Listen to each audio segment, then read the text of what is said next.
আল্লাহর নবী বললেন, কিয়ামতের আগে তোমরা উম্মতরে শুনিয়া যাও, কিয়ামতের আগে অধিক পরিমাণে তালাকের সংখ্যা বাড়বে। ঘরে ঘরে জায়গায় জায়গায় তালাক আর তালাক, তালাক আর তালাক, ডিভোর্স আর ডিভোর্স। আজকে সারা বাংলাদেশে যদি আপনি আদালতে ঘুরেন, খালি তালাক তালাক তালাক তালাক তালাক তালাক তালাক।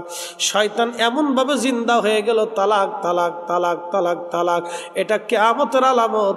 যখন স্বামী স্ত্রীর মধ্যে তালাক হয়, তখন আরশে মোল্লা ডাক দেখে, রাব্বি আমি তার সাথে সম্পর্ক রাখবো না, যে আত্মীয়তার সম্পর্ক ছিন্ন করে দিচ্ছে, আমি তার সাথে কোনো সম্পর্ক রাখবো না। আল্লাহ বলেন, এ বান্দা তুমি আত্মীয়তার সম্পর্ক ছিন্ন করে দিচ্ছ, আমি তোমাদের সাথে কোনো সম্পর্ক রাখবো না। স্বামী স্ত্রীর তালাক হলে আমার আল্লাহ রাব্বুল আলামিন ওই বান্দা বান্দির সাথে সম্পর্ক ছিন্ন করে দেয়। হাজার চেষ্টা করবেন স্বামী স্ত্রী মিলিয়ে দেওয়ার জন্য, সাবধান তালাক যেন না হয়। হাজার চেষ্টা করবেন মিলানোর জন্য, তালাক যাতে না হয়। আল্লাহ পাকই তালাকের কারণে বান্দার সাথে সম্পর্ক ছিন্ন করে। আর বেশি বড় সমস্যা হয় বাচ্চাদের। যেই বাচ্চারা আর বাবা মা তালাক হয়ে যায়, ওই বাচ্চাদের ব্রেনে এটা এফেক্ট পড়ে, অন্তরে এটা ধাক্কা লাগে। ওই বাচ্চা ভবিষ্যতে যখন বড় হয়ে যায়, তখন এই বাবা মার সারাসারির কারণে, রাগারাগির কারণে, কিলেকিলির কারণে ওই বাচ্চাটা বাবা মার প্রতি বিরক্ত হয়ে যায়। এমনকি এত পরিমাণে বিরক্ত হয় যে ওই সন্তান বাবা আমারে দেখতে পারে না। আদম সফিউল্লাহ জান্নাতে আল্লাহ বিয়ে পড়াইতে গেলেন।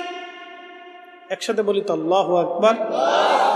জান্নাতের ভিতরে আদম সফিউল্লাহর বিয়ে। ফেরেশতারা বলল, ওগো আদম আলাইহিস সালাম, আপনি আপনার স্ত্রীর কিছু মহারানা দেন। বিয়ে করার সময় মহারানা আছে না নাই? আপনাদের সিলেটে কত লাখ? 5 লাখ, 10 লাখ। চট্টগ্রামে 15 লাখ, 20 লাখ, 25 লাখ, 30 লাখ, 40 লাখ আছে। বেটা বিয়ের চিন্তায়, টাকার চিন্তায় বিয়ে ছেড়ে দিবে। এত দেল মোহর রসুলের সিস্টেমে ছিল না। আল্লাহ নবী বিবাহটাকে সহজ করে দিয়েছিলেন, যার কারণে ওই জমানায় জেনা হতো না। আজকে বিয়ে কঠিন হয়ে গেছে, জেনা বেড়ে গেছে।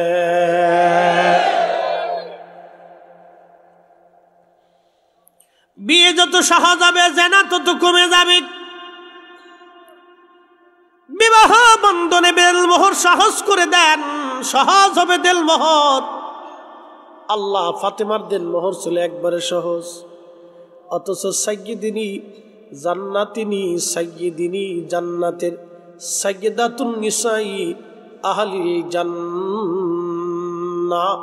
ঘরের মধ্যে ছিল একটা বালিশ, তাও কি দিয়ে বানানো জানেননি? খেজুরের সুবলা দিয়ে বালিশ বানানো ছিল। একটা মাত্র তোশক ছিল, কোন রকম একটা কম্বল ছিল। পা ঢাকলে মাথা বের হতো, মাথা ঢাকলে পা বের হতো। কোন রকম সামান্য আসবাবপত্র। আর আমাদের দেশের মেয়েরা সাজতে সাজতে আডা মাখতে মাখতে কালাডা ধলাডা হয়। মার সাজনের চাইতে, মায়ের সাজনের চাইতে মায়ের মায় বেশি সাজে। কোনটা মা কোনটা মায়া চিনা বড় মুশকিল। কোনটা মা কোনটা মাইয়া চিনা বড় মুশকিল। বিরাট বড় জ্বালা। ঘরে জ্বালা, বাইরে জ্বালা, ভিতরে জ্বালা, কমিউনিটি সেন্টারে জ্বালা, সব জায়গায় জ্বালা। শয়তানে কয়ে কয়ে পাইছি তোরে খালা। আদমকে জিবরাইল বলেন, আদম আপনি আপনার স্ত্রীর মহারানা দেন। আদম আলাইহিস সালাম বললেন, ওগো মহারানা আবার কি? আপনার পক্ষ থেকে আপনার স্ত্রীকে কিছু অর্থ সামগ্রী দেন। বলে, আমি আল্লাহর জান্নাতে থাই, আল্লাহর বাড়ি খাই, আল্লাহর বাড়ি ঘুমাই, মহারানা কোথায় পাবো আমি? আল্লাহ ডাক দিলেন, জিবরাইল তুমি আদমকে বলো, আমার আখিরি নবী আমার হাবিবের প্রতি 3 বার মতান্তরে 11 বার, 3 বার মতান্তরে 11 বার দুরূদ শরীফ পড়ে যেন আমার আদম আমার আখিরি নবীর শানে দুরূদ পড়ে যেন তার স্ত্রী হাওয়াকে মহারানা দিয়ে দেয়। একসাথে বলেন না ইয়া রাসূলুল্লাহ। বলেন আদম আগে না নবী আগে? আমাদের নবী আগে না আদম আগে? আমাদের নবীর দুরূদ শরীফের মাধ্যম দিয়ে আদমের বিবাহ সহি হয়েছে।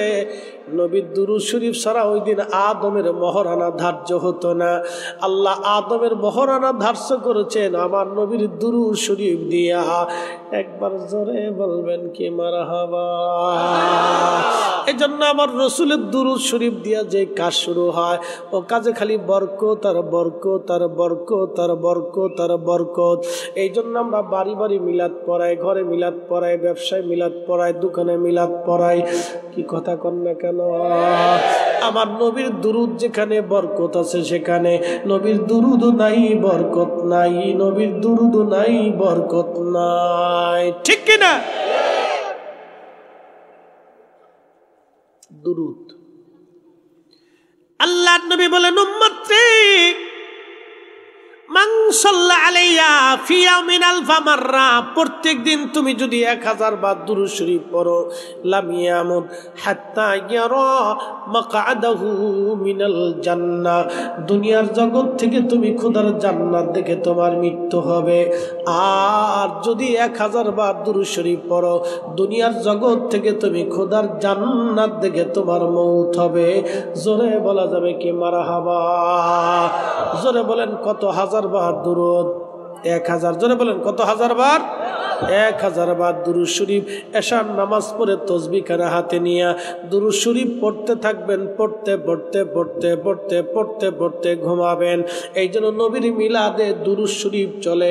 এই দুরূদে বরকত, এরপরে জিকির হয়, জিকিরে বরকত, এরপরে দোয়া হয়, দোয়াতে বরকত, এরপরে তাবারক হয়, তাবারকে বরকত। প্রিয় উপস্থিতি হাজিরিন, দুরূদ শরীফের বরকত এত বিরাট। আপনাদেরকে একজন ইমামের ঘটনা শোনাই দিয়ে যায়, মনোযোগ দেন। শাহজালাল ইয়ামানি মুজাররিদি যখন বাংলাদেশে কালেমার দাওয়াত দেন, ঠিক তখন সেই সময়ে আফ্রিকার একটা দেশের নাম মরক্কো, এই মরক্কো দেশে কালেমার দাওয়াত দিচ্ছিলেন। তার নাম মুহাম্মদ ইবনে সুলাইমান জাজুলি, একজন বাংলাদেশে আর একজন মরক্কে। দেখেন ওলি আল্লাহদের সিস্টেম। ওই সময় স্বর্ণ যুগ ছিল, সারা পৃথিবীতে ওলি ছিল, ওলিরা কালেমার দাওয়াত দিতেন। এখন আমরা সারা দেশে হুজুরা ওয়াজ করি, বলেন মুসলমান বানাইছি কয়জন? জোরে বলেন। তার মানে আমাদের ওয়াজ কান পর্যন্ত যায়, দিল পর্যন্ত যায় না। কথা ঠিক বলেন, ঠিক কিনা? আমাদের ওয়াজ কান পর্যন্ত যায়, দিল পর্যন্ত যায় না। কিন্তু শাহজালাল ইয়ামানি শুধু ওয়াজ করলেন, কান পর্যন্ত গেল না, দিল পর্যন্ত গেল। 360 আউলাদের ওয়াজ শুধু কান পর্যন্ত যায় না, দিল পর্যন্ত গেল। খাজা বাবা আজমিরের ওয়াজ শুধু কান পর্যন্ত যায় না, দিল পর্যন্ত গেল। দিল পর্যন্ত এমন যাওয়া গেল, ওনার হাতে একজন না, দুইজন না, 90 লক্ষ মুসলমান কালেমা পড়ে মুসলমান হয়েছে।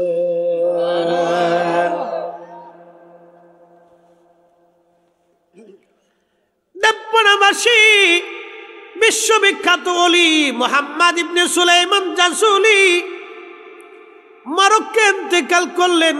ওনার দেশের রাজা চিন্তা করলেন, হুজুর এত বড় ওলি, এত বড় আশিক রাসূল, ওনাকে নিয়ে আসবো। ওনার কবর স্থানান্তর করার জন্যে ওনার কবর খনন করা হলো।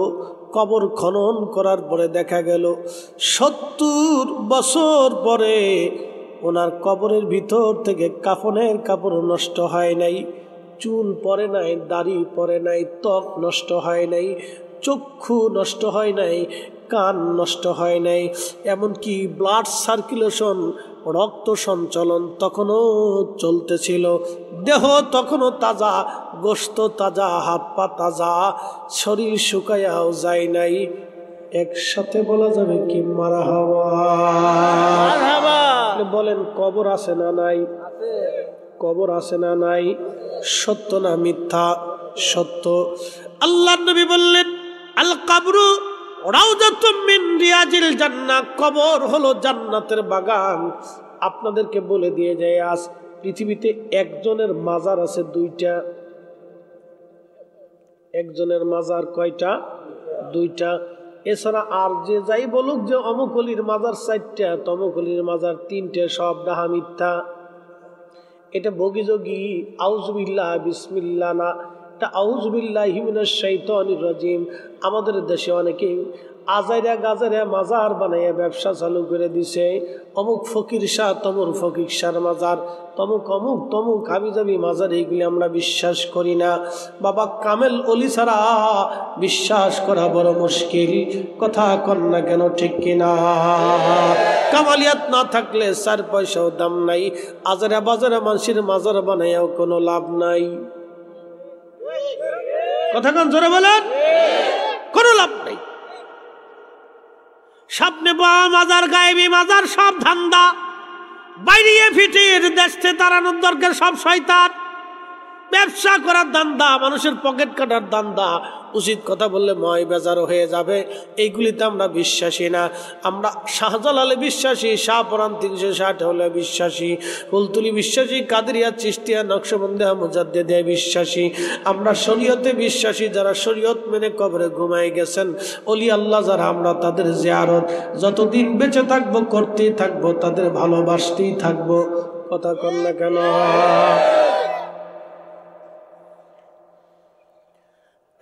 পাড়াবাসী, পৃথিবীতে একজনের মাজার 2টা, তিনি হযরতে সুলতানে কারবালা হুসাইন। সুলতানে কারবালা হুসাইন, পৃথিবীতে ওনার 2টা মাজার আছে। একটা মাজার হলো দেহ মোবারক, মাথা মোবারক কেটে নিয়ে ফেলা হলো, শুধু দেহ মোবারক রাখা হলো।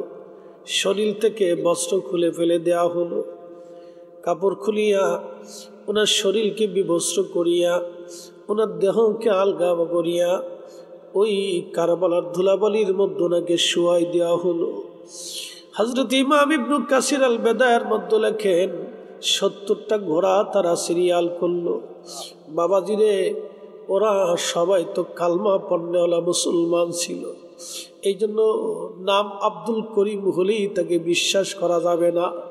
যদি এশকে রসুল কারো মধ্যে না থাকে, আল্লাহর কসম করে বলি সে আলেম হতেই পারে না। কথা বলেন ঠিক কিনা? আল্লাহর নবীর তাজিম যদি কারো অন্তরের মধ্যে না থাকে, সে আলেম না। জোরে বলেন, সে আলেম হতে পারে কখনই না। হুদে হুদি কোরআন হাদিস পড়ছে, পড়লে কিছু হয় না। ওটা ইয়াজিদও পড়ত, আব্দুল ওয়াহাব নজদিও পড়ছে, ইবনে তাইমিয়াও পড়ছে, ওতে কিছু আসে যায় না। মুসলমান, ইবনে তাইমিয়াও পড়ছে, অনেক বড় কোরআন হাদিস জানতো। তাতে কি? ইবনে তাইমিয়া সর্বপ্রথম আব্দুল ওয়াহাব নজদির মতবাদ চালু করেছে। এই লোকটা সর্বপ্রথম বলল, আল্লাহর নবীর রওজা মোবারক জিয়ারতের নিয়ত করা হারাম, শিরিক। কি বুঝলেন আপনারা? ফতোয়া মানবেন? এই ফতোয়া গোষ্ঠী কেলে, এই ফতোয়া লাইতেই ফেলাইতে হবে। যে ফতোয়া আমার রাসূলের ইজ্জতের বিরুদ্ধে যাবে, কথা বলেন ঠিক না বেঠিক? এই ফতোয়ার গোষ্ঠী কিলেন।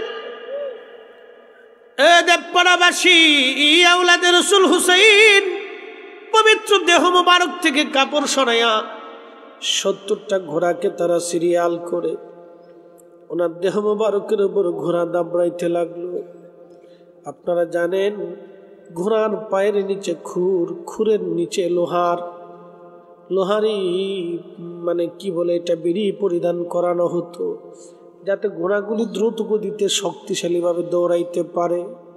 বাবাজি, এই লোহার আঘাতে আঘাতে আওলাদে রাসূলের পবিত্র দেহ মোবারক থেকে গোশত, চামড়াগুলি খসে খসে পড়তেছিল। আহা, সেই দিন কেউ নাই প্রতিবাদ করার মতো, কেউ নাই। হযরত জৈনব তাবু থেকে বের হয়ে এসে ভাইয়ের জেসেম মোবারকের পাশে দাঁড়াইয়া মদিনার দিকে তাকায় সেদিন কাঁদতেছিলেন আর বলতেছিলেন, ইয়া মুহাম্মাদাহু, ইয়া মুহাম্মাদা, ইয়া মুহাম্মাদাহু, ইয়া মুহাম্মাদা। আল বেদায়াত ইমাম ইবনে কাসির লেখেন, তখন তিনি কাঁদতেছেন, ইয়া মুহাম্মাদা, ইয়া মুহাম্মাদা। ইয়া রাসূলুল্লাহ বললে যারা শিরিক মনে করে ওরা আসলেই কপাল পোড়া বদনসিব। কথা বলেন ঠিক কিনা? আওলাদে রাসূল যায়েনব রাদিয়াল্লাহু আনহা, ফাতিমা রাদিয়াল্লাহু আনহার সন্তান কলিজার টুকরা এইভাবে মদিনার দিকে তাকায় কাঁদতেছিলেন আর বলতেছিলেন, রহমতের নবী, যাদের গায়ে মাছি মশা বসতে দেন নাই, যারা কানলে তুমি নানা সহ্য করো নাই, আজকে দেখো কারবালার প্রবলী বাতাস তাদের শরীরের মধ্যে ধুলাবালি ছড়াইতেছে। বন্ধুরে, ওই দিন পবিত্র দেহ মোবারক ওই দুশ্মনের রাসূলুল্লাহ রাতের আধারে কারবালায় তাকে দাফন কাফন করিয়া ওই ফোরাত নদী থেকে পানি এনে সারা কারবালার ময়দান পানি দিয়ে ভরে দিয়ে গেল, যাতে ইমাম হুসাইনের কবরের চিহ্ন কোথাও খুঁজে পাওয়া না যায়। ইমাম ইবনু কাসির আল বাদার মধ্যে লেখেন, ঠিক ওই সময় কিছুদিন পরে এক বেদুইন মরুভূমি থেকে শুনতে পারল আওলাদে রাসূল ফাতেমার কলিজার টুকরা ইমাম হুসাইন কারবালায় শহীদ হয়ে গেছে। ইশকে রাসূল দলিল দেওয়া হয় না, ভালোবাসা দলিল দেওয়া হয় না, এটা হৃদয়ের গভীর থেকে আসে। বাবারে, ইমাম হুসাইনের মোহাব্বতে ওই বেদুইন মরুভূমি থেকে দৌড়ায় আসছে, কারবালায় এসে দেখলো সমান, কোথাও কোনো নিদর্শন চিহ্ন নাই, শুধু পানির দাগ বসে আছে। জিজ্ঞেস করলো, কারবালাবাসী, তোমরা বলো আমার হুসাইনের দেহ মোবারক কোন জায়গা সমাহিত, রওজা কোথায় আছে বলো। কারবালার লোকেরা বলল, দেখো বেদুইন কোথায় কবর দিছে আমরা বলতে পারবো না, কবর দিয়ে তারা মাটির মধ্যে পানি দিয়ে সমান করে দিয়ে লেভেল করে দিয়ে গেছে, কবরের অস্তিত্ব পাওয়া বড় মুশকিল। হযরতে ইমাম হুসাইনের দেহ মোবারক ও রওজা মোবারক শনাক্ত করার জন্য এই বেদুইন সারা ময়দান ভরে মাটি নিয়ে নিয়ে নাকের কাছে নিচ্ছিলেন, কারণ তিনি জানতেন ইন্দ্রা জান্নাতের যুবকদের সর্দার, ওনাদের কবর থেকে জান্নাতের ঘিরান আসার কথা। যেহেতু শহীদ, ওনার কবর থেকে জান্নাতের ঘিরান আসবে, সেই জন্যই বেদুইন আরে মাটিগুলি নিয়ে নিয়ে নাকের মধ্যে লাগায় দেখলো, সব জায়গা থেকে কোথাও থেকে ঘিরান আসে না। যখন হুসাইন সুলতানে কারবালার মাজার থেকে মাটি নিল, দেখতেছে মাটির ভিতর থেকে জান্নাতের ঘিরান আসে। চিৎকার মেরে জোরে বলেন আল্লাহু আকবার। বলেন নবী আছে না নাই, আল্লাহ আছে না নাই, কবর হক না বেহক, ইসলামের সব সত্য সব সত্য সব সত্য একবারে জলজ্যান্ত প্রমাণ। এই মাথা মোবারক নিয়ে যাওয়া হলো সিরিয়াতে নিয়ে যাওয়ার পরে ইয়াজিদ হুকুম দিল, বর্তমান যে সিরিয়াতে যুদ্ধ চলতেছে, এই সিরিয়া রাজধানী দামেস্ক, এই দামেস্কে ইয়াজিদের বিরাট বড় রাজধানী, বিরাট বড় এই রাজদরবার। আহা, সেই দিন এই সিরিয়াতে আমার রসুলের আওলাদের মাথা মোবারক অপমান করা হয়েছিল। ও নবীর উম্মত, সেই দিন ইমাম হুসাইন রাদিয়াল্লাহু আনহুর মাথা মোবারক নিয়ে ইয়াজিদ তার রাজদরবারে নিয়ে একটা লাঠি দিয়ে ইমাম হুসাইনের নাকে মুখে মধ্যে আঘাত করতেছিল। ওই মজলিসে রসুলের একজন সাহাবী বসা ছিল, তার নাম আবু বারজা আল আসলামী রাদিয়াল্লাহু আনহু। আবু বারজা আল আসলামী রাদিয়াল্লাহু আনহু ধমক দিয়ে বলতেছে, ইয়াজিদ থামাও, তোমার হাত নামাও, তুমি তাকে শহীদ করেছো, অপমান করেছো, রাজ দরবারে নিয়ে আসছো, তোমার হাতের ছড়ি দিয়ে তার নাকে মুখে চোখের মধ্যে আঘাত করতেছো। ইয়াজিদ, আমি রসুলের সাহাবী আবু বারজা আল আসলামী, আমি নবীর সাহাবী আবু বারজা আল আসলামী, জীবনে বহুবার রসুলের দরবারে আমি দেখছি যে মুখের মধ্যে তুমি লাঠির আঘাত করো, এই মুখের মধ্যে আমার রসুল চুমা লাগাইতো। আমি বহু দেখছি চোখে মুখে কপালে আমার রসুল চুমা লাগাইতো। এর ইয়াজিদ তোর লাঠি নামা, তোর লাঠি সরা, ইয়াজিদ তোর লাঠি সরা। ইয়াজিদ তোর সাথে হাসর হবে উবাইদুল্লাহ ইবনে জিয়াদ, আর আমি রসুলের স্বামী আবু বরজা বলতেছি, আর হুসাইনের সাথে আমাদের হাসর হবে কিয়ামতের ময়দানে। একবার জোরে বলা যাবে কি আল্লাহু আকবার। যে যাহারে ভালোবাসে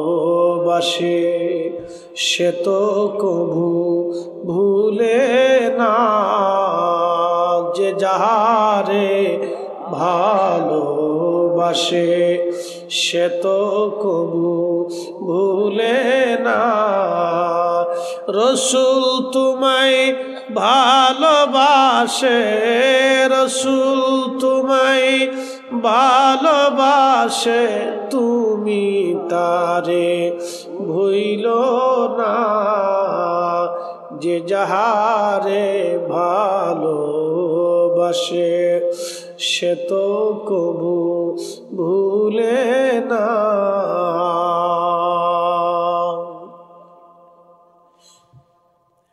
এ দেবনাবাসী এই মাথা মরক নিতে নিতে নিতে নিতে ইয়াজিদ বলল, সারা দামেস্ক বরে প্রদক্ষিণ করাও।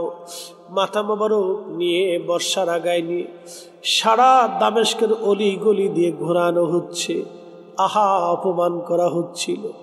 সেই দিন কত আশেকরা চোখের পানি ফেলে ফেলে কেঁদেছিল। হাজার হাজার মানুষ রাস্তার দুই পাশে দাঁড়ায়া দাঁড়ায়া চোখের পানি ফেলে ফেলে কেঁদেছিল। একজন আশেক ওই সময় পাশে দাঁড়ায় দাঁড়ায় কোরআনের আয়াত পড়তেছিল। আমা হাসিবতা আন্না আসহাবাল কাহফি ওয়ার রাকিমি কানু মিন আয়াতিনা আযাবা। আসহাবে কাহফ রকিমুলদের নিদর্শন কতই না আশ্চর্য নিদর্শন। তখনই ইমাম হুসাইন রাদিয়াল্লাহু আনহুর মাথা মোবারক থেকে আওয়াজ আসলো, আযাবু আসহাবাল কাহফি কাতলি ওয়া হামলি। একবার জোরে বলা যাবে আল্লাহু আকবার। ইমাম হুসাইনের জবান থেকে আওয়াজ আসে, আযাবু আযাবু আসহাবাল কাতলি ওয়া হামলি। সাহাব থেকে তখনই আশিক ইমাম হুসাইনের কপাল মোবারকের চুমা লাগাইল। আল্লাহ কোরআনে বললেন, ওয়ালা তাকুলু লিমান ইউকতালু ফি সাবিলিল্লাহি আমওয়াত। আল্লাহর পথে যারা শহীদ হয় তাদেরকে তোমরা মরা মনে করো না, বাল আহইয়াউ ওয়ালাকিন লা তাশউরুন। তারা জিন্দা জিন্দা জিন্দা, সেটা তোমরা অনুধাবন করো না, বুঝতে পারো না। চিৎকার মেরে জোরে বলবেন কি আল্লাহু আকবার। ইয়া রাসূলুল্লাহ ইয়া হাবিবাল্লাহ ইয়া রাসূলুল্লাহ ইয়া হাবিবাল্লাহ। আমার মৌত নিদান কালে দেখি নবীজি মায়াবী নজরে তরায়া লইও হাসর মাজারে, তরায়া লইও হাসর মাজারে। ইয়া রাসূলুল্লাহ ইয়া হাবিবাল্লাহ ইয়া রাসূলুল্লাহ।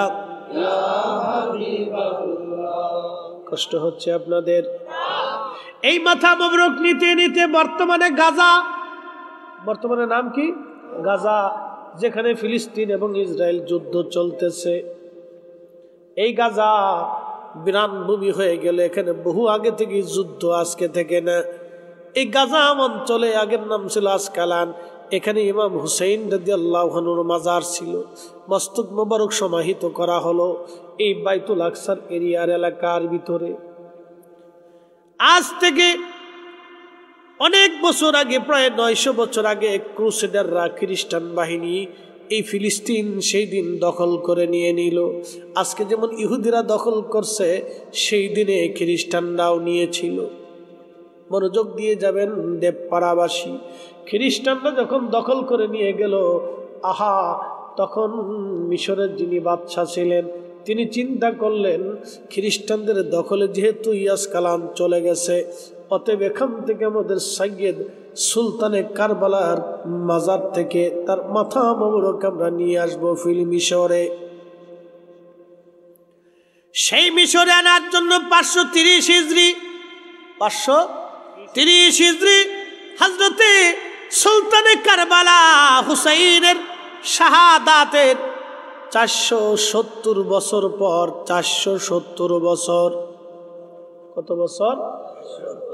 জোরে বলেন, 470 বছর পরে হুসাইন রাদিয়াল্লাহু আনহুর মাজার মোবারক থেকে মাথা মোবারক আনার জন্যে মিশরের বাদশা প্রস্তাব দিলেন খ্রিস্টান প্রধানের কাছে। খ্রিস্টান প্রধান বলেন, মাথা নিয়ে যাও, কিন্তু 30,000 স্বর্ণ মুদ্রা দিতে হবে। বর্তমানে কত হাজার কোটি টাকা হবে আমার জানা নাই, 30,000 স্বর্ণ মুদ্রা। মিশরের বাদশা চিন্তা করলো, আমার 30,000 স্বর্ণ মুদ্রা চলে যাক, কিন্তু একটা নজর যদি হুসাইনকে দেখতে পারি, নবী দেখি নাই কিন্তু হুসাইন দেখব। আসতে হয়ে গেল না, জোরে বলে, নবী দেখি নাই কিন্তু নবীর আওলাদ দেখব। মিশরের বাদশা লোক লস্কর নিয়ে, আমির উমরা নিয়ে, সৈন্যবাহিনী নিয়ে, আলেম উলামা নিয়ে, পীর বুজুর্গ নিয়ে রওনা হলেন। হুসাইনের মাজারের যাওয়ার আগেই জুতা খুলে ফেললেন। নগ্ন পায়ে, খালি পায়ে ইমাম হুসাইনের পবিত্র মস্তক মুবারকের মাজারে গেলেন। মাজার থেকে মাটি সরাইয়া, উনি যখন মাটি সরাইয়া দেখলেন 470 বছর আগে ইমাম হুসাইনকে যেইভাবে দাফন করা হয়েছিল, তখনও চোখটা ওই রকমই আছে, তখনও চেহারা ওই রকম, তখনও চুল দাড়ি মোবারক ওই রকম, ওনার মস্তক, কাটা মস্তক থেকে তখনও ফোটায় ফোটায় রক্ত জমিনে পড়তেছে। নারা একসাথে বলেন আল্লাহু আকবার। নবী আসেনি, আল্লাহ আসেনি, কবর সত্য কিনা এই হুসাইনের জীবনী থেকে শুনিয়া যান। ইসলামের কোনো কিছু মিথ্যা না, মিথ্যা না, মিথ্যা না, মিথ্যা না। আপনাদের মাঝে মধ্যে অন্তরে অন্য চিন্তা আসতে পারে, সাবধান করে বলে দিয়ে যাচ্ছি, এগুলি লক্ষ লক্ষ মানুষ এই দৃশ্যগুলির সাক্ষী। অতএব ইসলামের একটা বিধানও আল্লাহ কর্তৃক বাহিরে না, আল্লাহ এবং তার নবীর দেওয়া। কথা কোন ঠিক কিনা?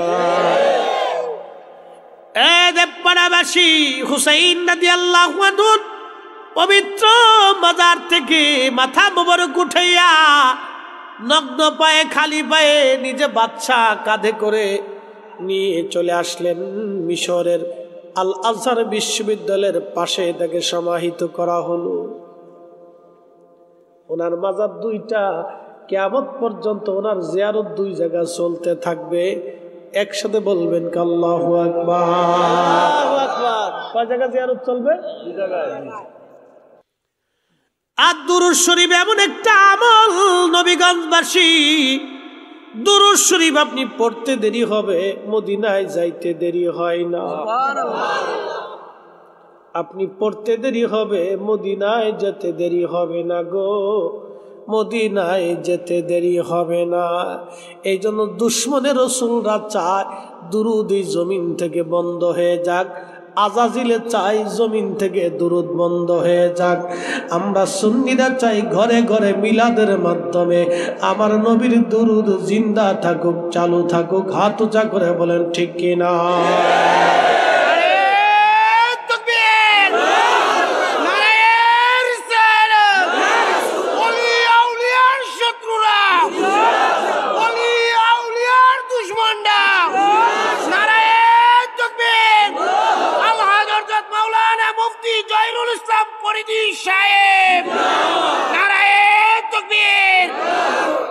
জাগো সুন্নি মুসলমান, শোনো সুন্নি মুসলমান, জাগো সুন্নি মুসলমান, শোনো সুন্নি মুসলমান। ময়দানেতে প্রমাণ হবে, ময়দানেতে প্রমাণ হবে, আসেনি ঈমান তোমার, আসেনি ঈমান। সুন্নি মুসলমান, জাগো সুন্নি মুসলমান। আমরা হলাম নবীর সেনা, ভয় করি না বুলেট বোমা, ঠিক কিনা? ইতিহাসে লেখা আছে কারবালার প্রমাণ। সুন্নি মুসলমান, জাগো সুন্নি মুসলমান, বলেন সুন্নি মুসলমান, জাগো সুন্নি মুসলমান। নবীগঞ্জবাসী মনোযোগ দিবেন। দুরূদ শরীফের আমলে এমন একটা চমৎকার আমল, পড়তে দেরি হবে, নবীজি রওজা মুবারকে যেতে দেরি হবে না। মিশকাতুল মাসাবির বাবুল কারামতের ভিতরে একখানা হাদিস আসছে। ও বন্ধু মনোযোগ দিবেন। আমার নবীজির রওজা মুবারকে প্রত্যেক দিন যখন সুবহে সাদিক হয়ে পূর্ব আকাশ থেকে সূর্যের উদয় হয়, তখন 70,000 ফেরেশতা নবীজির রওজা মুবারকে নাজিল হয়। 70,000 ফেরেশতা রওজা মুবারকের চারপাশে ঘিরে ধরে দাঁড়াইয়া, 70,000 ফেরেশতা আমার নবীজি রওজা মুবারকে নূরের পাখাগুলি বিস্তার করে তারা আমার রসুলের রওজা মুবারক ঢেকে দাঁড়ায় যায়।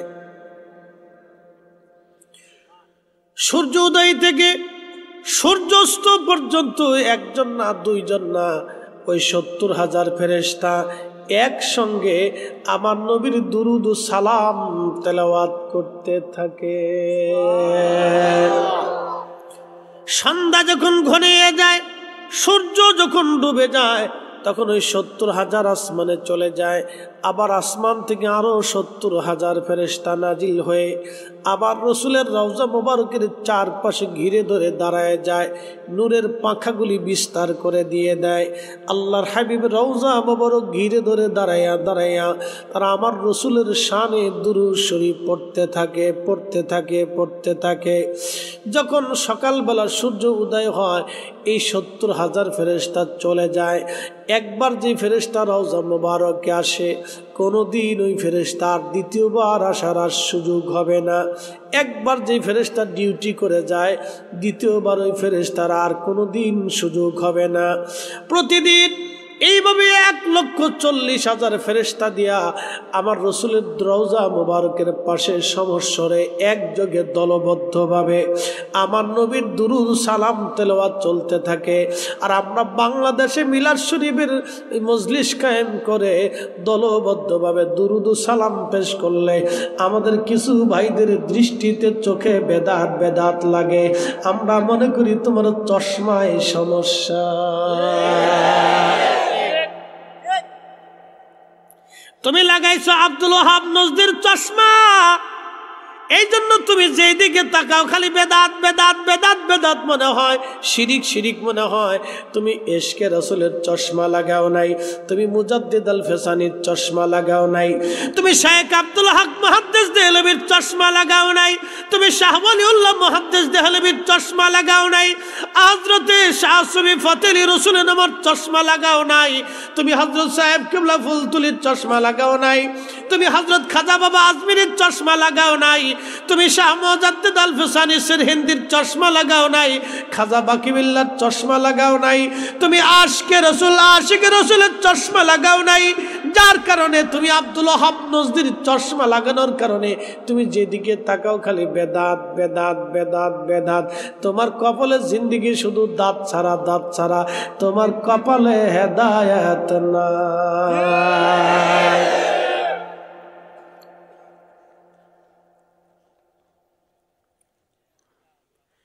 নবীগঞ্জবাসী মনোযোগ দিয়ে শুনিয়া যাবেন।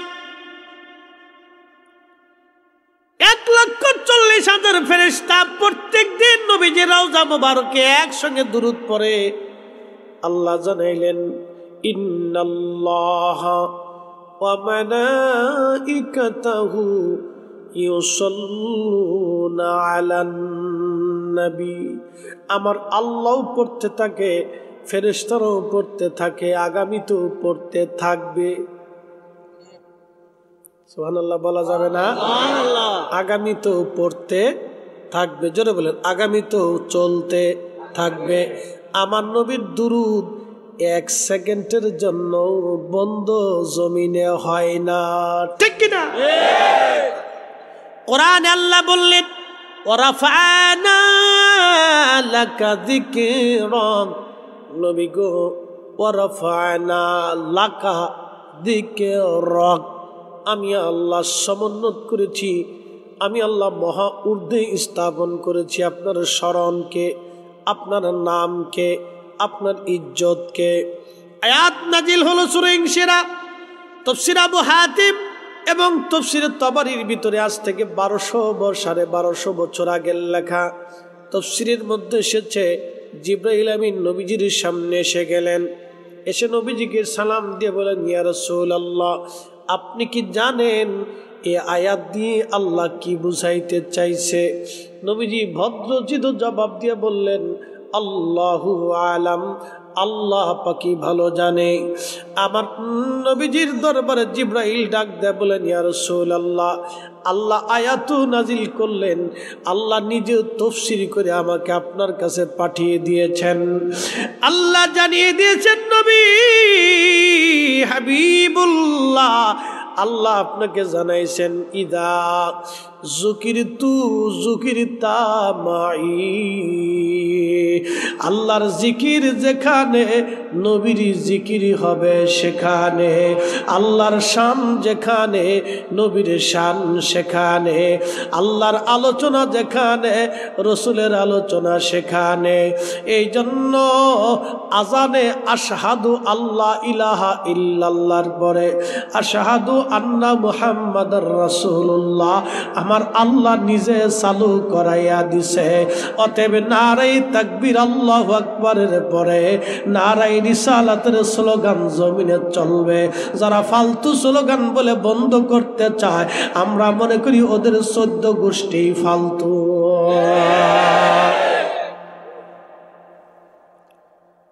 মুসলমান, খুব মনোযোগ দিয়ে কথা শুনে যাবেন। আজ আল্লাহর কোরআন বলতেছে, ইন্নাল্লাহা ওয়া মালাইকাতাহু ইউসাল্লুনা আলান নবী, নিশ্চয় আমি মালিক এবং আমার ফেরেশতারা দুরূদ পড়তে থাকে আমার রসুলের শানে। জোরে বলেন না মারহাবা। আচ্ছা বলেন, মানব জাতি এক সময় ধ্বংস হবে কি হবে না? পৃথিবী ধ্বংস হবে কি হবে না? ফেরেশতারাও ধ্বংস হবে কি হবে না? যখন কিছুই থাকবে না, তখন থাকবে কে? আল্লাহ কোরআনে বললেন, কুল্লু মান আলাইহা ফানিউ ওয়া ইয়াবকা ওয়াজহু রাব্বিকা যুল জালালি ওয়াল ইকরাম। কুল্লু মান আলাইহা ফান, কোরআনে আমার রব বলতেছেন, কোন সৃষ্টি কিছুই থাকবে না। ইয়াবকা ওয়াজহু রাব্বিকা যুল জালালি ওয়াল ইকরাম, আমার প্রভু আমার আল্লাহ ছাড়া আর কিছুই থাকবে না। এক সময় আমার আল্লাহ ছাড়া কিছুই ছিল না, আবার আর এক সময় আসবে আমার আল্লাহ ছাড়া কিছুই থাকবে না। কিন্তু আমার আল্লাহ কোরআন একটা আইন চালু করলেন, ইন্নাল্লাহা ওয়া মালাইকাতাহু, ফেরেশতারাও থাকবে না, ইউসাল্লুনা, কিন্তু দুরূদ চালু থাকবে, চলতেছে, আগামীতেও চলবে। যখন মানব জাতিও নাই, আসমান নাই, জমিন নাই, ভূখণ্ড নাই, কিছুই নাই, ফেরেশতারাও নাই, তখন শুধু আল্লাহ আল্লাহ আল্লাহ। ওয়াজহু রাব্বিকা যুল জালালি ওয়াল ইকরাম, আল্লাহ ছাড়া আর তো সেই দিন কেহই নাই। তখনও আল্লাহ ডাক দিলেন, ইউসাল্লুনা আলান নবী, আমার নবীর দুরূদ তখনও আমি আমার আল্লাহ চালু রেখে দেব। আমি আল্লাহ আমার নবীর শানে দুরূদ পাঠাইতেই থাকব, বন্ধ হবে না।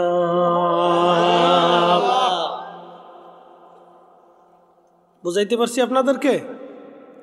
বুঝে যাবে। অতএব আমি মনে করি এই নবীর সামনে যারা বাজে কথা বলে, আমি মনে করি এই রসুলের সম্মান নিয়ে যারা কথা বলেন, রসুলের কোন বিষয়কে যারা ছোট করে দেখে, আমার দৃষ্টিতে তারা মুনাফিক। রসুলের অপমানে কাঁদে না তোর মন, মুসলিম নয় তুই মুনাফিক, রসুলের দুশ্মন। ও নবীগঞ্জবাসী, আল্লাহ একটু চিন্তা করে দেখেন, আল্লাহ ছাড়া তখন আর কেউ থাকবে না, কিন্তু আমার রসুলের দুরূদ তখনও চালু থাকবে, বন্ধ হবে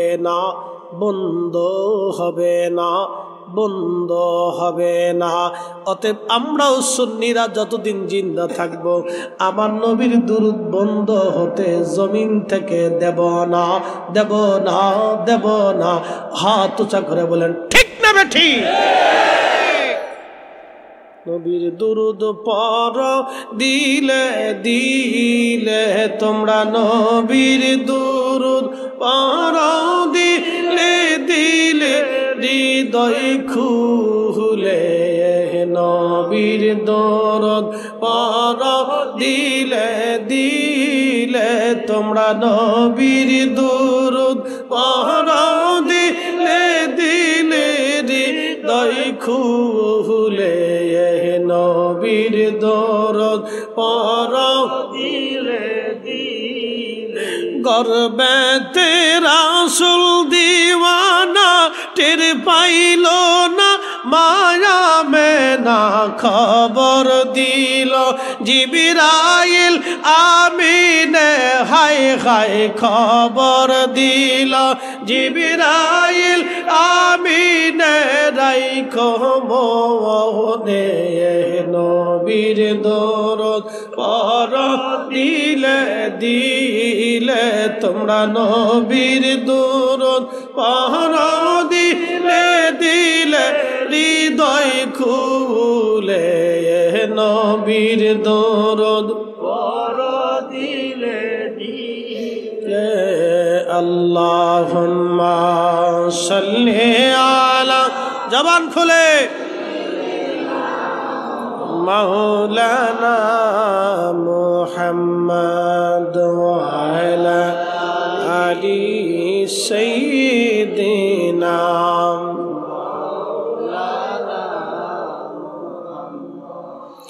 এ নবীগঞ্জবাসী মনোযোগ দেন, আল্লাহ কোরআনে বললেন ওয়া খালাকনাকুম মিন যাকারিন ওয়া উনসা, আমি একজন পুরুষ এবং একজন নারী দিয়ে পৃথিবীর মানব জাতিকে আমি আল্লাহ সাজাইছি। পুরুষের নাম আদম, নারীর আমাদের মা আম্মাজান হাওয়া। আদি পিতা আদম এবং আদি মা আম্মাজান হাওয়া, দুইজনকে আল্লাহ জান্নাতের মধ্যে বানাইলেন। আদম আলাইহিস সালামকে আল্লাহ আগে নির্মাণ করলেন, মাটি দিয়া, পানি দিয়া, বাতাস দিয়া, আগুন দিয়া। শুধু মানুষ মাটির তৈরি না, মাটি দিয়ে আল্লাহ সূচনা করছেন। ওয়া বাদাআ খালকাল ইনসানি মিন তিন, কোরআনে আল্লাহ বললেন আমি মানুষের সৃষ্টির সূচনা করেছি মাটি থেকে। শুধু মাটির তৈরি মানুষ না, মাটির ভিতরে পানি আছে, আগুন আছে, বাতাস আছে। আপনার শরীরের দিকে তাকান, যদি পানি না থাকে, পানি যদি 0 পয়েন্টে আসে আপনি মারা যাবেন, পানি শূন্যতায় মরে যাবেন। যদি তাপমাত্রা শূন্যতায় চলে আসে আপনি হিট স্ট্রোক অথবা তাপ শূন্যতায় মারা যাবেন।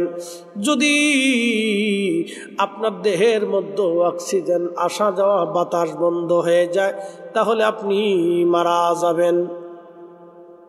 ঠিক কিনা? 4 রঙের সল্লা দিয়া যে কইরাছে তোর গঠন চার রঙের মশলা দিয়া।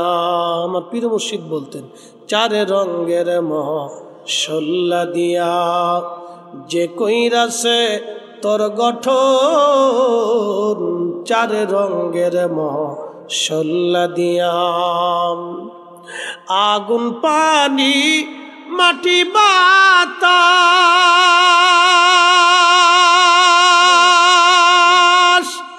একই যোগে করিয়া প্রকাশ। আগুন পানি মাটি বাতাস একই যোগে করিয়া প্রকাশ। ওরে দেখিলি না তুই কইরা তালাশ, ওরে দেখিলি না তুই কইরা তালাশ। কোন জায়গা সে মহাজন চার রঙের মশলা দিয়া, চার রঙের মশলা দিয়া যে কইরাছে তোর গঠন চার রঙের মশলা দিয়া।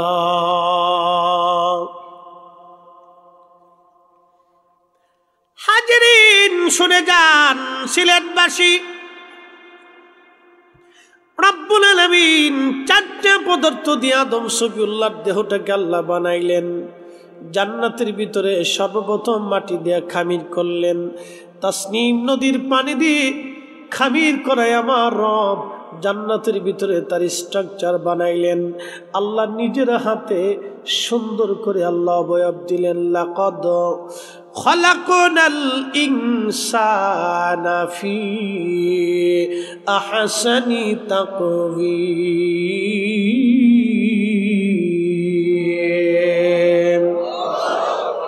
আল্লাহ রাব্বুল আলামিন কুরআনুল কারীমের ভিতরে আমার আল্লাহ বললেন, আমি মানব জাতিকে সুন্দর অবয়ব দিয়া সৌন্দর্য দিয়ে আমি আল্লাহ মানব জাতিকে বানাইছি। আল্লাহ নিজের হাতে কুদরতি হাত দিয়া আদম সফিউল্লাহকে আল্লাহ বানাইলেন। এজন্য আদমের চাইতে বেশি সুন্দর আর কেউ ছিল না। কিন্তু আমার আল্লাহ রাব্বুল আলামিন আমার রসুলের ইচ্ছার উপরে আমার নবীকে আল্লাহ বানাইলেন। জোরে বলা যাবে কি মারহাবা। হাসান বিন সাবিত নবীর মসজিদের মিম্বরে দাঁড়িয়ে নবীকে দেখে দেখে সাহাবা ইকরামের সামনে বলতেন, ইন্নাকা ইন্নাকা উলিতা মুবাররান মিন কুল্লি আইব কাআন্নাকা কদ খুলিকতা কামা তাশা। নবী গো, ও নবীজি, আল্লাহ আপনাকে দুনিয়ার মধ্যে পাঠিয়েছেন, আপনি বেলাদাত গ্রহণ করেছেন, আপনার আগে পরে কোনো আইব নাই, কোনো দোষ নাই, কোনো খাতা নাই, কোনো বিচ্যুতি নাই। আল্লাহ আপনাকে পবিত্রতার মাধ্যমে দুনিয়াতে নিয়ে আসছে। এখন শুনে যান, আমাদের দেশে এক দল আছে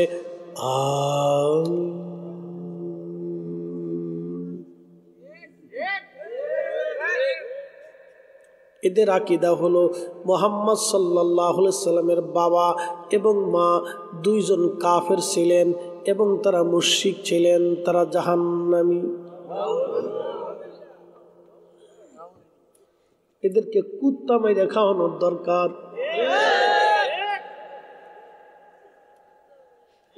এই মুসলমান কথা বলেন না কেন?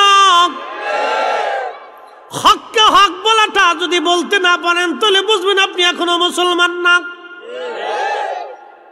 বলে হুজুর কারণ কি? বুঝে যান। সাহাবী বলতেছে, ইন্নাকা উলিতা মুবাররান মিন কুল্লি আইব। হাজার হাজার সাহাবীদের সামনে মসজিদে নববীর মধ্যে দাঁড়াইয়া হাসান বিন সাবিত আবার নবীর শান গাইতেন। বললেন, হুজুর আপনি ত্রুটি মুক্ত ভাবে জন্ম নিয়েছেন, আচ্ছা বলেন নবীকে কি আল্লাহ কোন কাফেরের পেটে রাখছে? আল্লাহ কোরআনে বলে দিলেন, ইন্নামাল মুশরিকুনা নাজাসুন, নিশ্চয় মুশরিকরা হলো নাপাক নাপাক নাপাক।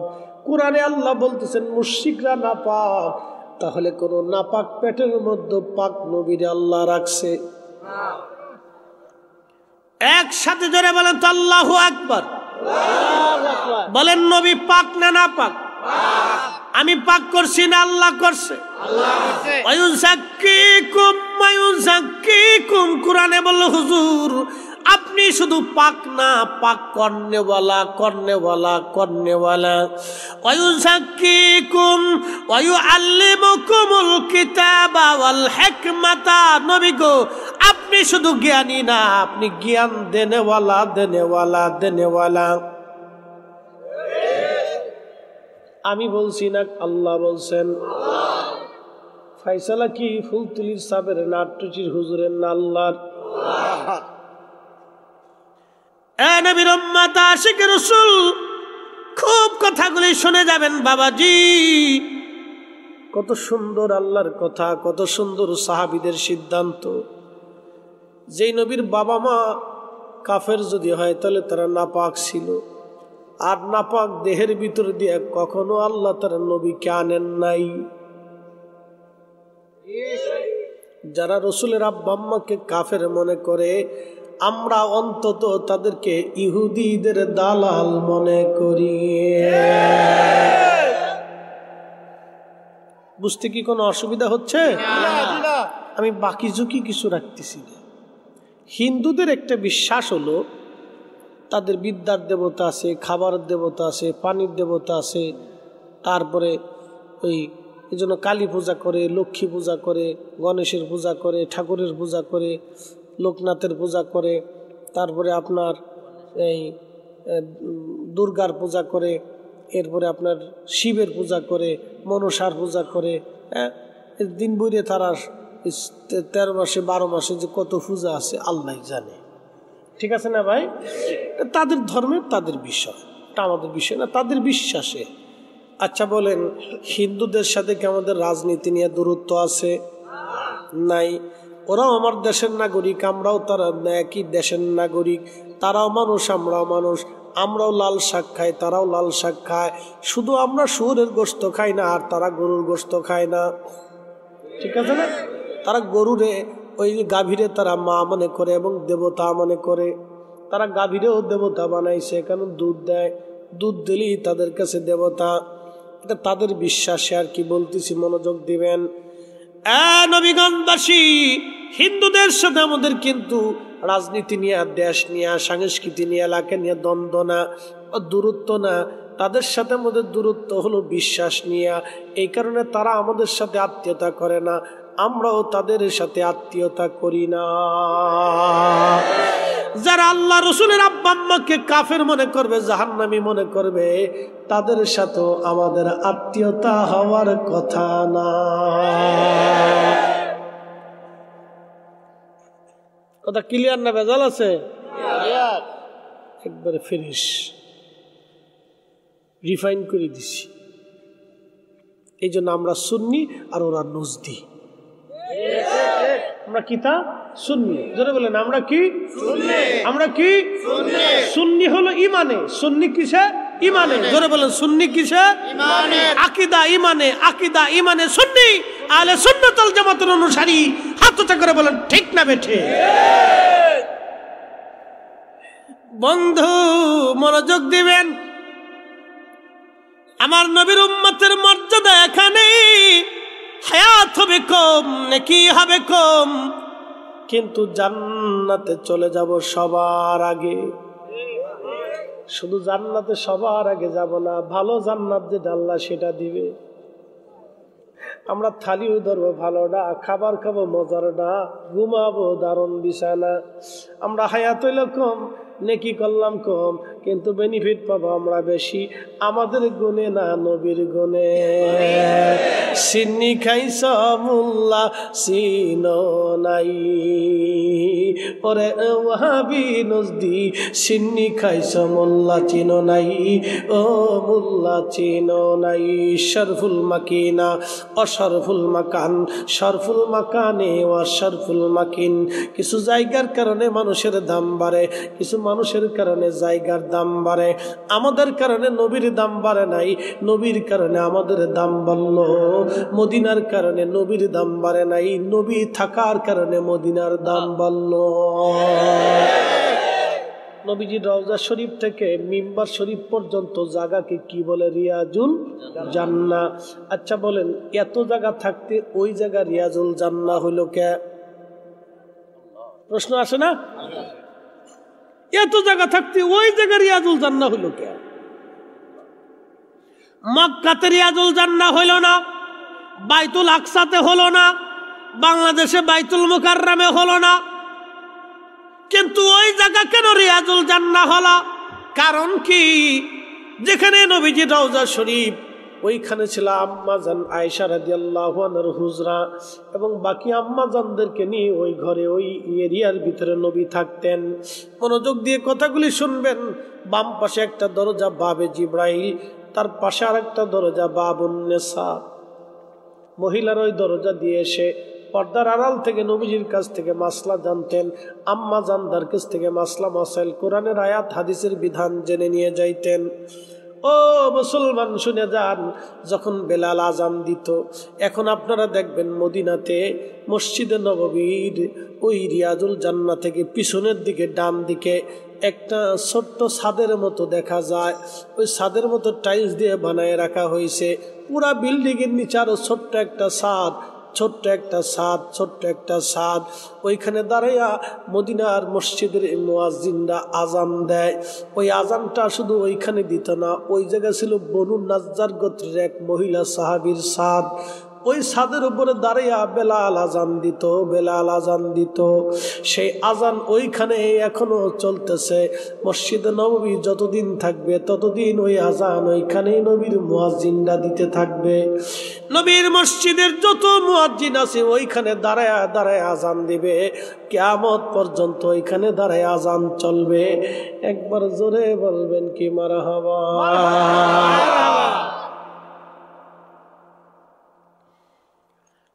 নবীগঞ্জবাসী শুনিয়া যান বাবাজি, এত জায়গা হলো রিয়াজুল জান্নাহ, অন্য কোথাও হলো না। ওই জায়গাটা কেন রিয়াজুল জান্নাহ, দুনিয়ার জান্নাতের বাগান হলো? কারণ কি?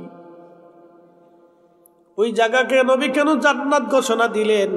আল্লাহ কেন ওইখানটাকে মনোনীত করলেন? কারণ হুজরা শরীফ থেকে মিম্বার পর্যন্ত নবী যাইতেন আসতেন। আল্লাহর নবীর আসা যাওয়ার কারণে বারে নবীর আসা যাওয়ার কারণে ওই জায়গাটাকে আল্লাহ জান্নাতের বাগান রিয়াজুল জান্নাহ বানাইছে নবীর কারণে।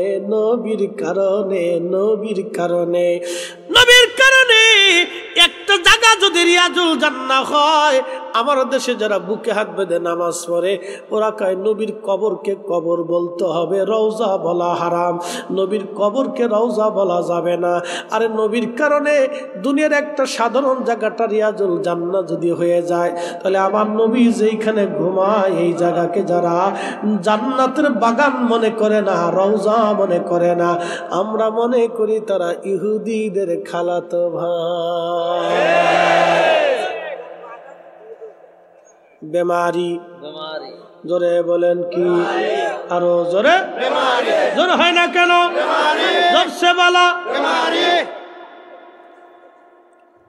ও হাজিরিন, মনোযোগ দিয়ে শুনিয়া যাবেন। অনেক দূর পর্যন্ত চলে গেলাম, এখন আবার জায়গা মতো ফিরে যাই। বলছিলাম মানব জাতি সৃষ্টির সূচনা মাটি থেকে, এরপরে পানি, মাটি, আগুন, বাতাস। আদম সফিউল্লাহকে আল্লাহ জান্নাতে বানাইলেন। 40 বছর ধরে জান্নাতের মধ্যে আল্লাহ শুকাইতে লাগলেন। এই জন্য যা খাবেন খান, যেটা খান এটা হলো দেহের খোরাক, আর আল্লাহর ইবাদত হলো রুহের খোরাক। এই জন্য রুহের খোরাক করে রুহকে জিন্দা বানায় কবরে যা ভালো, দেহ জিন্দা না বানাইয়া রুহু জিন্দা করা লাগবে। এই জন্য আমার পীর মুর্শিদ 30 বছর একটানা পীরের দরবারে খেদমত করেছেন। সারা দিনে রাত্রে অর্ধ চামচ এক বেলা। শুধু বলবেন আল্লাহু আকবার। ওনার রুহটাকে জিন্দা বানানো হয়েছিল, দেহটাকে মারানো হয়েছিল। পৃথিবীর ওলিরা রিয়াজতের সাধনায় নিজের দেহকে হত্যা করে রুহকে জিন্দা বানায়। যার কারণে তারা পৃথিবীতে শ্রেষ্ঠ হয়। চক্ষু বন্ধ করলে দুনিয়া দেখতে পায়। একসাথে জোরে বলা যাবে কে মারহাবা। তারা রুহুরে জিন্দা বানাইয়া দেহটাকে মৃত্যু বানায়, আর আমরা দেহ তাজা বানাই, রুহু মেরে দেই। কথা ঠিক কিনা? আমরা দেহ তাজা বানাই, রুহুটাকে মেরে দেই। আর অলিরা রুহু জিন্দা করিয়া দেহ মেরে দিয়েছে, দেহ মেরে দিয়েছে, দেহ মেরে দিয়েছে। এই অলি আল্লাহর বাংলাদেশ, শহীদ গাজীর বাংলাদেশ। রহম করো আল্লাহ, রহম করো আল্লাহ। এ শাহজালালের বাংলাদেশ, শাহপরানের বাংলাদেশ। রহম করো আল্লাহ, রহম করো আল্লাহ।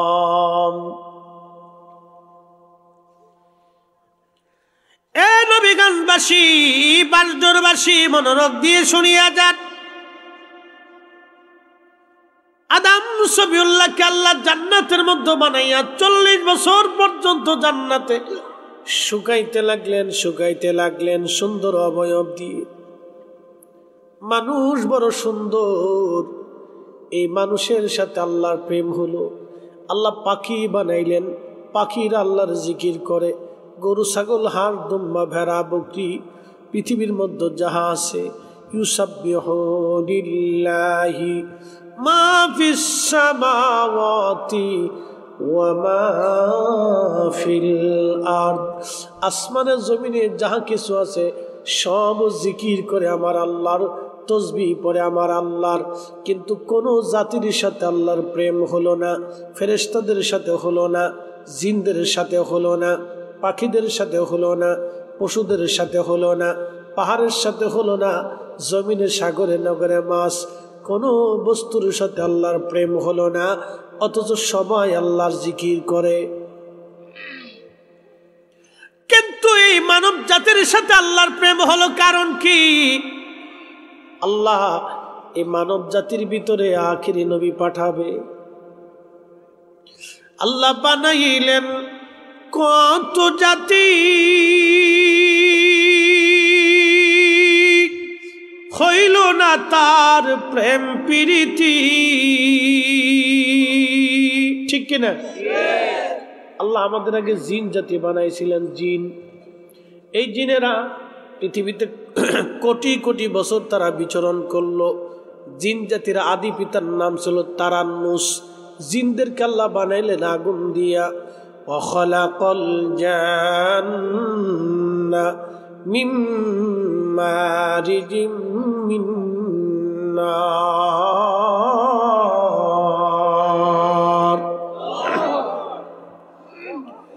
আল্লাহ আগুন দিয়ে জিন জাতি বানাইলেন।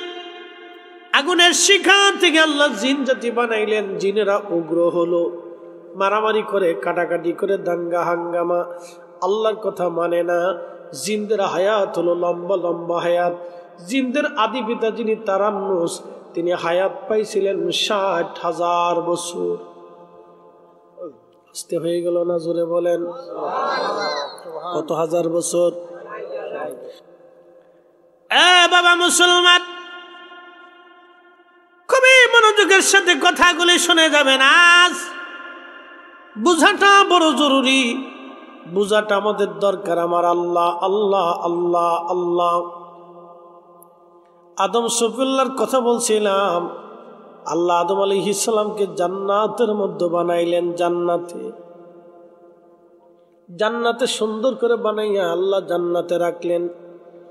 বেশি লম্বা কথায় যাব না, অনেক ওয়াজে গেলে পেশ লাগবে। জান্নাতের ভিতরে বানাইয়া আমার আল্লাহ রূহ নামক ইঞ্জিনটা আদমের ঢুকাই দিলেন। ঢুকাই দেওয়ার পরে রূহ থাকতে চায় না, বলে অন্ধকার।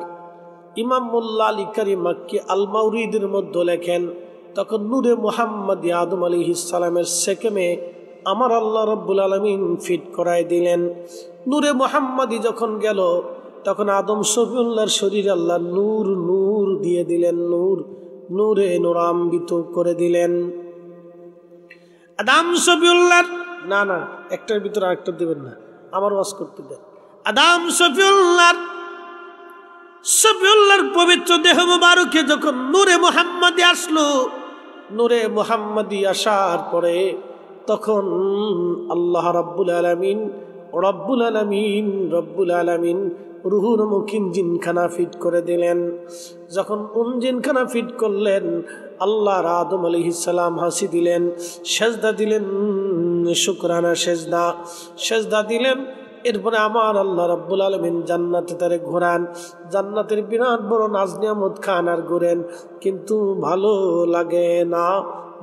লাগে না।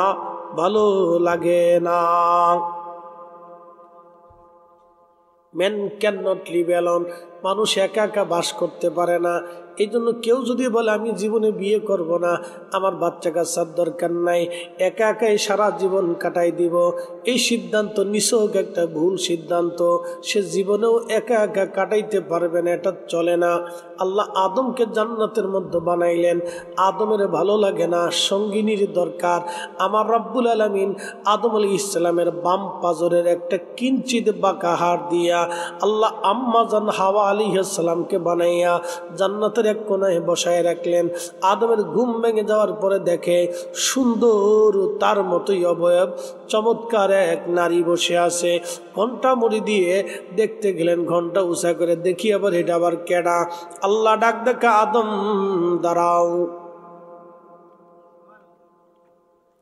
এই জন্য কথা ভালো করে শুনে যাবেন, পুরুষ মানুষের আল্লাহ বুরকা পড়তে কইল না, বেডিদেরকে আল্লাহ বুরকা পড়তে কইল কে?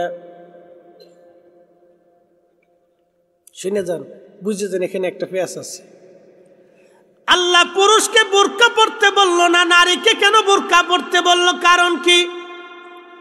আদম আলাইহিস সালাম প্রথমত সর্বপ্রথমে আম্মা জান হাওয়াকে দেখতে গেছে, হাওয়া কিন্তু আদমরে দেখতে আসে নাই। এই জন্য নারীরা যখন রাস্তা দিয়ে চলে তখন পুরুষ মানুষে খালি ফুসি মারে আর পিছন দিয়ে শীষ মারে, এটার নাম হলো ইফটিজিং। এই জন্য পুরুষ মানুষ নারীদেরকে দেখলে আগে আকর্ষিত হয়। এই জন্য আমার রব্বুল আলামিন মাথা থেকে পা পর্যন্ত নারীদেরকে ঢেকে দিতে বললেন, তোমরা ঢেকে দাও, অন্য পুরুষ দেখলে আর আকর্ষিত হবে না। কিন্তু আমার দেশের নারীরা এখন প্যান্ট পরা ধরলো, গেঞ্জি গায়ে দেওয়া ধরলো, কয়দিন পরে জাঙ্গে দাও নিয়ে চলে যাবে।